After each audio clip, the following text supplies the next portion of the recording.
We have to call it what it is, a big, hairy lie. If you've turned on any connection to the outside world in the past week, you've heard the name Rachel Dolezal.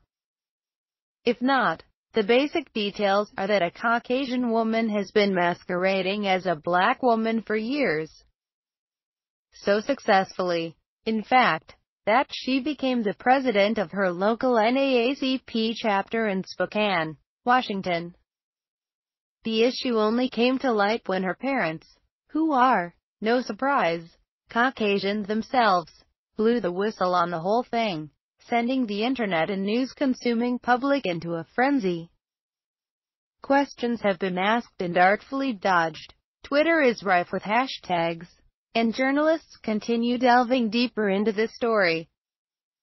But what seems to be causing a good amount of controversy, despite the obvious deceit and fact that she's done blackface for years, is that she completely altered her appearance by wearing traditionally African-American hairstyles. In a new interview with NBC-BLK reporter Amber Payne, Dolezal admits that her current natural curls are actually a weave. But it's not just natural curls she's been mimicking. Dolezal can be seen in a number of photos sporting locks and braids, a stark contrast to the Judy Blume-esque photos of her younger self with long, smooth blonde hair and sparkling blue eyes. Black women are up in arms that she's appropriated these hairstyles to complete her image. Others are asking, what's the big deal? You can do what you want with your hair, right? Well, it is a big deal. Here's why. First of all, these hairstyles, in the hands of Rachel Dolezal, are a lie.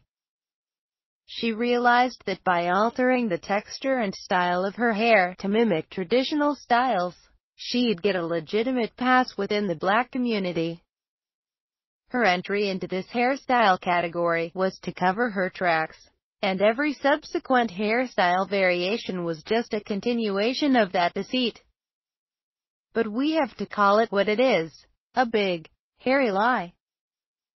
Second, cultural appropriation is a very sensitive topic in the black community. Caucasians writing in, seeing something cool, and stealing it from mainstream white America is something that has happened for years. People who would never sit next to a black woman on the bus suddenly sported cornrows on vacation, after Bo Derek bounced down the beach in them in the 80s. The scent of tightly wound perms permeated our malls as white women rushed to get their version of a Jerry curl. Alternative college kids get dreadlocks without understanding the fierce history behind the style.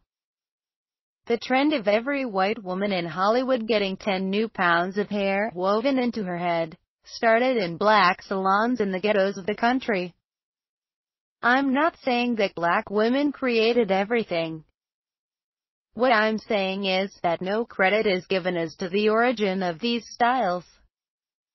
Are we kind of mad about it? Why, yes. Yes, we are. Because it's not about credit so much as it's about respect. Finally, there's a lot of struggle in those curls and braids. Dolezal mentioned in an interview with Today's Matt Lauer that she's had to struggle and persevere in her life as someone who identifies as black, but I'd argue tanning and altering your hair texture couldn't help you understand the pain, fear, and anger of what it means to be black in America. Mimicking natural curls skips all the angst those of us felt who decided to stop chemically burning our hair to make it Caucasian in texture. She didn't have to chop off all her hair and wake up crying because every morning in the mirror is an identity struggle. Her locks can't convey the fear black mothers have every time their children go out to play, knowing they might never come back. None of her braids can download years of watching your community struggle and fight for economic opportunity, against prejudice and drug violence, and toward prosperity while riddled with broken homes, gang warfare, education issues, and extreme poverty. Dolezal once gave a talk about natural hair and self-acceptance, all while mimicking hairstyles bathed in rich cultures and soaked with the real pain and struggle of others. If there's pain to be felt here, it's that she lied to the faces of the people she claims to love while dressed to play the part. The wolf came to the door in sheep's clothing, and we placed her lies on a pedestal. Does this mean that women who happen to be of Caucasian or other racial background need to avoid traditionally black hairstyles? The answer is not really, but please examine your motives and come with love and complete honesty. Because sometimes it feels like the world is against black women, like the world feels everything we are and everything we have is theirs for the taking. It feels like we can't move forward because the world is, well, standing on our hair. What Dolezal has done is appropriated traditionally black hairstyles to change her appearance for style gain.